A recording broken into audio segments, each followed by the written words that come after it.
بسم اللہ الرحمن الرحیم۔ آج میں 35 دن بعد یہ ویڈیو بنانے لگا ہوں۔ آپ جانتے ہیں کہ آج سے تقریباً 35-36 دن پہلے 16 اگست کو میرا ٹریفک حادثہ ہو گیا تھا۔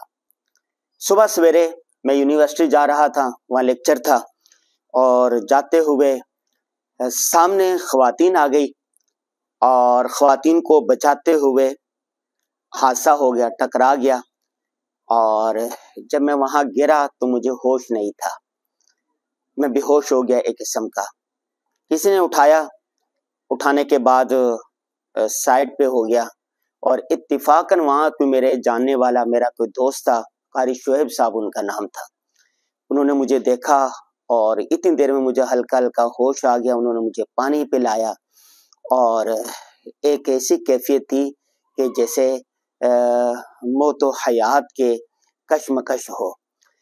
بہرحال انہوں نے مجھے اٹھایا، کلینک لے کے آیا، ایکسرا کیا تو پتہ چلا کہ میرے ٹانگ میں فریکچر ہو گیا ہے۔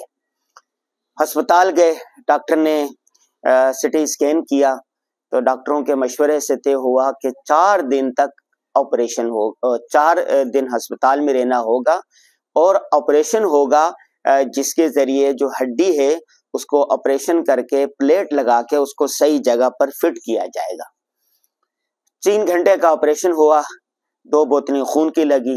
دوست احباب جن جن کو پتا چلا وہ دوڑتے چلے آئے ہسپتال کی طرف، شاگرد، اساتذہ کرام، میرے ادارے کے لوگ، میرے رشتہ دار، سب ہسپتال میں آئے اور ایک ہمدردی کا احساس دلایا، اور سب نے کہا کہ انشاءاللہ بہت جلد آپ ریکور ہو جائیں گے۔ 4 دن کے بعد میں گھر میں آیا تو ٹانگ پر یہ فریکچر چڑھا ہوا تھا، فریکچر تھا، یہ پلسٹر چڑھا ہوا تھا، اور مجھے نہائے ہوئے کافی دن ہو گئے تھے، تو ہمارے بچوں نے کہا کہ نہانا چاہیے، میں بھی سوچ رہا تھا تو نہاؤں، اور پھر ٹانگ پر وہ چڑھا دیا گیا ایک پلاسٹک، اور پھر میں نہانے لگا تو میری حالت یہ تھی کہ میں خود اٹھ نہیں سکتا تھا، خود نہا نہیں سکتا تھا، خود واش روم نہیں جا سکتا تھا۔ تو میرے ذہن میں اچانک وہ جب میرے بچے مجھے نہلا رہے تھے تو میرے ذہن میں وہ آواز آ رہی تھی کہ جیسے جب کسی کی وفات ہو جاتی ہے نا، کہا جاتا ہے کہ آج فلاں بن فلاں کا انتقال ہو گیا ہے اور اس کا نماز جنازہ اتنے بجے ادا کیا جائے گا، اور اس کے بعد پھر میت کو غسل کے تختے پر لٹایا جاتا ہے، لوگ کھڑے ہوتے ہیں، وہ اس کو کلی کرتے ہیں، وہ اس کے ناک میں پانی ڈالتے ہیں، وہ اس کے منہ میں پانی ڈالتے ہیں، وہ اس کے جسم پر پانی بہاتے ہیں، اور وہ مردہ جو ہوتا ہے وہ ساکت رہ کر رہتا ہے۔ یقین کریں میری یہ حالت تھی، میں نے سوچا بھی نہیں تھا کبھی کہ میں خود کبھی نہا نہیں سکوں گا، خود کبھی واش روم نہیں جا سکوں گا، اور اس وقت مجھے یہ ساری چیزیں میرے ذہن کے اندر گھوم رہی تھی۔ تو اللہ تبارک و تعالیٰ نے بہرحال مجھے زندگی دوبارہ دی، ایک قسم کی دوبارہ زندگی دی۔ سر میں چوٹ بھی لگ سکتی تھی، بے ہوش بھی ہو سکتا تھا، جس جگہ میں گرا تھا کوئی ڈمپر، کوئی بس، کوئی گاڑی کچل بھی سکتی تھی، لیکن اللہ تبارک و تعالیٰ نے شاید دین اسلام کی خدمت کا ابھی کام لینا تھا، مجھے زندہ رکھا، اور یہ جو چوٹ لگی آہستہ آہستہ ریکور ہوتی رہی۔ 35-36 دن کے بعد ڈاکٹروں نے مجھے کہا کہ اب آپ چل سکتے ہیں۔ 35 دن یہ کیسے گزرے، کس طرح گزرے، میں نے کس طرح صبر کیا، کون کون دوست ملنے آئے اور کن کنوں نے خوشی منائی، ایک عجیب داستان ہے۔ جب انسان، ہمارے کہتے ہیں نا، ہمارے اکابر کہتے ہیں کہ مراقبہ موت کرنا چاہیے، تنہائی میں غور کرنا چاہیے، تو یہ 35 دن مجھے بہت تنہائی میں غور کرنے کا موقع ملا۔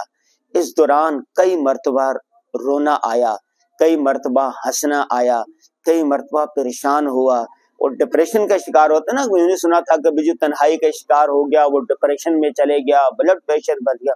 مجھے زندگی میں پہلی مرتبہ پتا چلا کہ ڈپریشن کیا ہوتا ہے، تنہائی کیا ہوتی ہے، بیماری کیا ہوتی ہے۔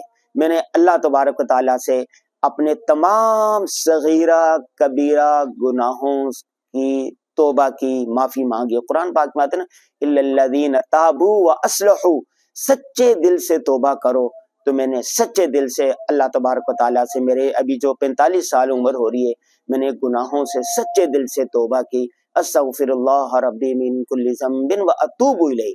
اس کے بعد کہا گیا واصلحوا، اپنی اصلاح کرو۔ تو یہ 35 دن مجھے سوچنے کا خوب موقع ملا۔ میرے شیخ و مرشد بھی میرے پاس آئے، بڑے بڑے اساتذہ کرام بھی آئے، علماء کرام بھی آئے، دوست احباب آئے، رشتہ دار آئے۔ بیماری میں انسان کو پتہ چلتا ہے کہ کون آپ کے ساتھ مخلص ہے اور کون آپ کے ساتھ دغا بازی کر رہا ہے، کون آپ کے ساتھ دھوکہ کر رہا ہے، کون ہے جو آپ کا حقیقی دوست ہے، آپ کا خیر خواہ ہے، کون ہے جو آپ کے کمر میں چھرا گھونپ رہا ہے۔ بہت سارے واقعات پر غور کیا، بہت سارے چہرے نظر آئے، بہت سارے عروج و زوال کی جو داستانیں تھی ہم کتابوں میں پڑھتے تھے، میری آنکھوں کے سامنے آتی رہی۔ پھر میں نے سیرت کا مطالعہ شروع کیا۔ الحمدللہ سیرت کی 8-10 کتابیں میرے پاس رکھی ہوئی ہیں۔ تو سیرت کا مطالعہ کیا کہ اگر خوشی کے لمحات ہو تو کیا کرنا چاہیے، اگر غم ہو، پریشانی ہو تو انسان کو کیا کرنا چاہیے۔ رسول اللہ صلی اللہ علیہ وسلم کی سیرت پڑھیں تو پتہ چلتا ہے رسول اللہ صلی اللہ علیہ وسلم کی جو حیات ہے، جو زندگی ہے، جو سیرت ہے، ہمیں ہر لمحے میں بیماری ہو، خوشی ہو، غمی ہو، جیسے بھی حالات ہوں، ہماری مکمل رہنمائی کرتی ہے۔ مجھے یاد آیا، میں سیرت پڑھ رہا تھا، شعبہ ابی طالب میں رسول اللہ صلی اللہ علیہ وسلم اور ان کے ساتھیوں کو جب قید کر دیا گیا تو رسول اللہ صلی اللہ علیہ وسلم کا طرز عمل کیا تھا، دین کے کام کو نہیں چھوڑا۔ جب مکہ سے نکالا گیا بے سر و سامانی کے عالم میں تو کیا طرز عمل تھا، مدینہ میں جب خوشحالی کے دور آئے تو کیا عمل تھا، منافقین نے آپ صلی اللہ علیہ وسلم کے ساتھ کیا رویہ رکھا۔ تو یہ ساری سیرت جو ہے، سیرت نے میری بڑی رہنمائی کی۔ پھر میں نے آسان ترجمہ قرآن پڑھا، معرف القرآن کا مطالعہ کیا، اور اس کے علاوہ اور تاریخ دعوت و ہزیمت مولانا ابو الحسن ندوی کی اس کتاب کا مطالعہ کیا اور تاریخ اسلام کا مطالعہ کیا۔ تو بہت سارا مجھے سوچنے کو، غور کرنے کو، فکر کرنے کو ملا ہے۔ آج 35 دن کے بعد یہ میں پہلی ویڈیو ریکارڈ کروا رہا ہوں۔ انشاءاللہ روزانہ کسی نہ کسی موضوع پر جو ہم نے مطالعہ کیا ہے، جو غور کیا ہے، جو فکر کیا ہے، جو حاصل مطالعہ ہوگا وہ آپ تک پہنچاتے رہیں گے۔ اور اب تک جو ویڈیو میرے فیس بک پر کچھ لگی آ رہی تھی اور کچھ یوٹیوب چینل پر آ رہی تھی، وہ ساری ویڈیوز وہ تھی جو پرانی تھی، نئی ویڈیو 35 دن میں کوئی ریکارڈ نہیں ہوئی تھی۔ تو یہ پہلی ویڈیو ہے جو جب میں نے آج چلنا شروع کیا تو میں نے کہا کہ یہ ایک بیماری کے ایام تھے، ایک موت کے منہ سے میں نکل کے آیا ہوں، اللہ نے ایک دوبارہ زندگی دی ہے، کیوں نہ اپنے دوست احباب تک یہ مختصر سی روداد پہنچا دی جائے۔ زندگی باقی، یار باقی، دوست باقی، بشرطِ زندگی انشاءاللہ جتنا کچھ ہوتا رہے گا دین اسلام کی اشاعت کے لیے، خیر کے لیے، معاشرے کی بھلائی کے لیے، ملک و قوم کی بھلائی کے لیے، انسانیت کی خدمت کے لیے ہم کام کرتے رہیں گے۔